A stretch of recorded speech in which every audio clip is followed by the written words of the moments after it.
पहला सूत्र मेरा आप लोगों के लिए ये है कि जब आप किसी को पसंद करें और वो आपको पसंद ना करे तो टेंशन नहीं लेनी है, तेजाब तो नहीं उठाना है। ठीक, कई लोग इस मूड में रहते हैं, मुझे पसंद नहीं करेगी, मैं राजा हूं, मैं नवाब हूं, मुझे पसंद नहीं करेगी। अरे तो क्या है भाई, नहीं पसंद हो तो नहीं पसंद हो, ये क्या बात हुई? सबसे पहले अपने अंदर से लोकतांत्रिक बनिए, डेमोक्रेटिक बनिए। जैसे आपको हक है किसी व्यक्ति को पसंद करने का, उसको भी हक है किसी को पसंद या नापसंद करने का। यदि कोई ऐसा व्यक्ति जिसको आप पसंद नहीं करते वो आपको प्रपोज करे तो आप उसको मना ही तो करेंगे। बस मना इज्जत से कीजिए, किसी को बेआबरू करके मत भेजिए। ये नहीं कि अच्छा तुम शीशा देखा है कभी, रुको आईना मेरी जेब में लो, ऐसे नहीं करना है। बड़े बेआबरू होकर तेरे कूचे से हम निकले, वो वाला भाव जो गालिब को आया था वो भाव नहीं आना चाहिए। अगर कोई आपको कभी प्रपोज करे, आप लोगों की उम्र है, सब चलता ही होगा आप लोगों के बीच में, मैं आपके टीचर से सामने बोल रहा हूँ लेकिन मैं ऐसा ही हूँ, मैं जानता हूँ कि आपकी उम्र में से होता होगा, सब जानते हैं तो होता ही होगा। कभी किसी से ये उम्मीद मत करना कि वो आपको पसंद करे ही करे। यदि कोई रिजेक्ट करे, बस हाँ रिजेक्ट थोड़ा प्यार से होना चाहिए, बदतमीजी से नहीं होना चाहिए। उसके अधिकारों का उतना ही सम्मान कर रहे हैं जितना आप अपने अधिकार का सम्मान करते हैं कि ठीक है भाई आपको मैं पसंद नहीं, कोई बात नहीं, तू नहीं कोई और सही, कोई और नहीं कोई और सही, बहुत लंबी है जमी मिलेंगे लाख हंसी, इस जमाने में सनम तू अकेली तो नहीं। कितने लोग हैं दुनिया में, ऐसा क्या है? और मैंने बहुत प्यारे प्यारे बच्चों को देखा रोते बिलखते हुए कि मैंने उसको प्रपोज किया, उसने मुझे मना कर दिया। अंकल, छोटे छोटे बच्चे आजकल मुझे लव गुरु मानते हैं अपने आसपास, वो मेरे पास आके ऐसी ऐसी बातें बताते हैं बड़ी क्यूट तोतली आवाज़ में, मैंने उसको प्रपोज किया, उसने मुझे ऐसे ऐसे वाली आवाज़ में एकदम रोते बिलखते हुए। तो मैं बोलता हूँ बधाई हो बहुत बहुत तुम्हें, कॉन्ग्रेचुलेशन। मैंने अपनी ज़िंदगी में ऐसे 50 मामले देखे और 50 में से कम 49 मामले में जब कहीं दिल नहीं लगा, बाद में उससे बेहतर ही व्यक्ति मिला। अगर कभी ऐसा हो ना, मन ही मन में बधाई देना अपने आप को कि बच गया। हाँ बोल देता तो फंस जाती, हाँ बोल देते तो मर जाता। और मन में भाव वही रखना है, तू नहीं कोई और, सही बात है, स्ट्रेस नहीं लेना है। मैं जानता हूं कि आपकी उम्र में आसान नहीं होता, आपको रात रात भर सपने आएंगे, बेचैनी होगी, करवटें बदलते रहे सारी रात हम, आपकी कसम आपकी कसम, ये सब ड्रामा होता है, ये फिल्मी गीत है। मुझे गीत कविता इतना याद है कि मुझे हर बात में वही दिमाग में आता है, मैं क्या करूं। ये होता है आपकी उम्र में, पर वो भी एक फेज है। अगर ये फेज नहीं जिया तो भी क्या जीवन जिया, कभी कभी बेचैनी भी तो होनी चाहिए, वरना जिंदगी में मजा क्या है? अगर हर चीज लिनियर है, हर चीज फॉर्मुलाइज है, फिर मजा क्या है जिंदगी में? ये उठापटक, ये बेचैनी, ये घबराहट, ये तनाव संतरास भी तो होना चाहिए कभी कभी जिंदगी में। इससे बुरी स्थिति तब होती है जब आप किसी रिलेशनशिप में हैं और वहां ब्रेकअप हो जाए, ये भी होता है। देखिए मैं आपको बड़ी खरी खोटी सुनाने के मूड में हूं। जिस तरह का प्रेम आप लोगों की पीढ़ी में होता है, मैं ये नहीं कह रहा कि आपकी पीढ़ी खराब है, हर पीढ़ी ऐसी होती है, बस ये कि आपकी पीढ़ी को सुविधाएं ज़्यादा मिल गई हैं। हमारी पीढ़ी में ना चिट्ठी लिख के भेजनी पड़ती थी, बड़ा रिस्क होता था। चिट्ठी लिखो कागज़ पे, फिर एक डाकिया ढूंढो भरोसे का, तो भरोसे वाला कुरियर बॉय या कुरियर गर्ल जाके चिट्ठी वहीं दे के आए जहाँ हमने कहा है। ये भी डाउट कहीं किसी और को दे के आ जाए। या कबूतर से बात करो, कबूतर जा जा जा, पहले प्यार की पहली चिट्ठी साजन को दिया। कबूतर का क्या भरोसा किसको दे के आ जाए, लेकिन कितना तनाव था उस जमाने में। आपके ज़माने में क्या है, सीधे व्हाट्सएप निकाला, खटाक से भेज दिया मैसेज, और नंबर किसी से मांग लिया 1 सेकंड में। नंबर भी नहीं देना है तो किसी, कौन कौन सी ऐप होती है, मैंने सुना कुछ और ऐप्स होती है, बिना नंबर वाली भी होती है, इंस्टा होता है, एक और भी तो कोई होती है वो जिसमें कार्टून जैसा मुंह बन जाता है, स्नैपचैट। हाँ, स्नैपचैट पे चले गए, मैंने सुना है कि उसमें नंबर भी नहीं देना पड़ता है, ऐसा कुछ चक्कर है, वहाँ ढूंढ लिया। किसी को कुछ कन्वे करना इतना आसान दुनिया में कभी नहीं हुआ था जितना आज आसान है। इन सब के ऊपर टिंडर है, बम्बल है, पता नहीं क्या क्या है, राइट लेफ्ट करते जाना है, उसी में कहानी शुरू।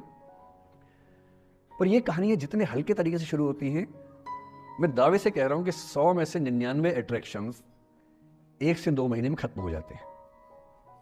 क्योंकि आप जिसके प्रति अट्रैक्टेड थे ना, वो तो उसका बाहर का परसोना था। जहां परिचय गहरा होता है, असलियत सामने आ जाती है, और जब असलियत सामने आती है झेलना बड़ा मुश्किल होता है। आपके सपने टूट जाते हैं। आप जिस छवि पे दीवाने हुए थे वो छवि तो सिर्फ छवि थी, वो तो इंसान नहीं था वैसा। 99% केसेस में मेरा ख्याल है कि अट्रैक्शन 1-2 महीने में समाप्त होता है। उसके बाद तो एक बोझ है जो आप ढो रहे हैं।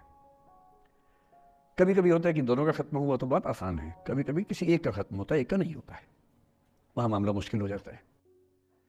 तो ऐसा हो सकता है आपके जीवन में कि दूसरा साथी आपका ये कहे कि भैया देखो, मैं तुम्हारे साथ कुछ महीने से हूं, पर मुझे अब अच्छा नहीं लग रहा, मैं ब्रेकअप करना चाहता हूं। मैं आपसे ये निवेदन करूंगा कि ये मान के मत चलना कि उसने आपको धोखा दिया है, क्योंकि बच्चे तुरंत उस मुद्रा में आते हैं, अच्छा अब मैं कुल्हाड़ी उठा लूंगी, अब मैं तेजाब उठा लूंगा, तूने मुझे धोखा दिया है, तूने मुझे चीट किया है, you are a cheat, you are a liar, you are a पता नहीं क्या क्या। पता इंग्लिश में गाली बड़ी सुंदर देते हैं बच्चे।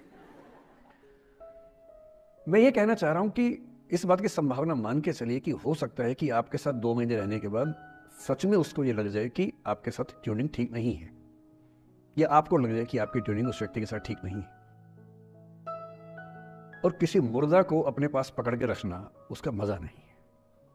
आप किसी को बांध तो लेंगे, पर जब उसका दिल आपके पास है ही नहीं, दिल विहीन लाश अपने पास टिका के रखना, एक मुर्दे को बांध के रखना, इससे बेहतर है जाने दो।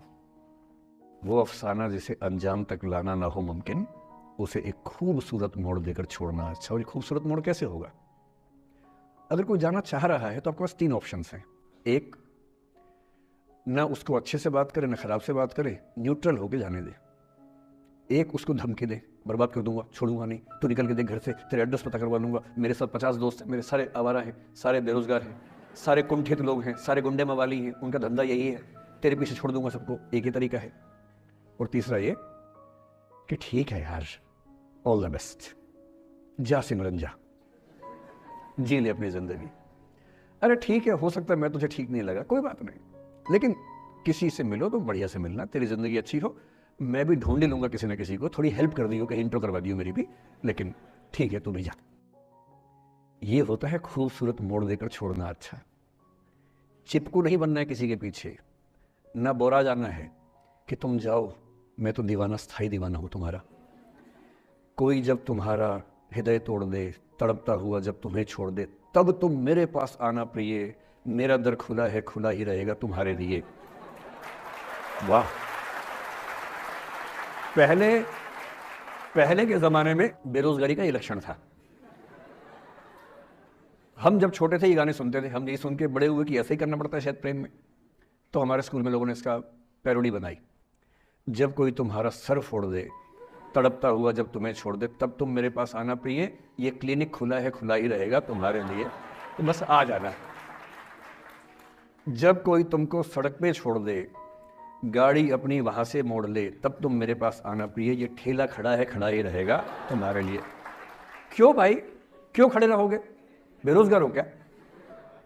अरे ठीक, जा सिमरन जा, जी ले, और मैं भी जा रहा हूं जीने के लिए। ये दीवाना नहीं बनना है कि तुम मतलब मुझे ना चाहो तो कोई बात नहीं, किसी और को चाहोगी तो मुश्किल होगी। अजीब हाल है यार, तुम ठेकेदार हो कि तेरा ठेका मेरे पास है, नहीं तो किसी के पास नहीं है। अजीब हाल है। अरे ठीक है भाई, उसकी जिंदगी है, जीने दो उसको। क्यों किसी की जिंदगी में इतना हावी होने का प्रयास करना है? जब आप नहीं चाहते कि आपकी जिंदगी में कोई हावी हो, आप क्यों किसी की जिंदगी में इतने हावी होंगे?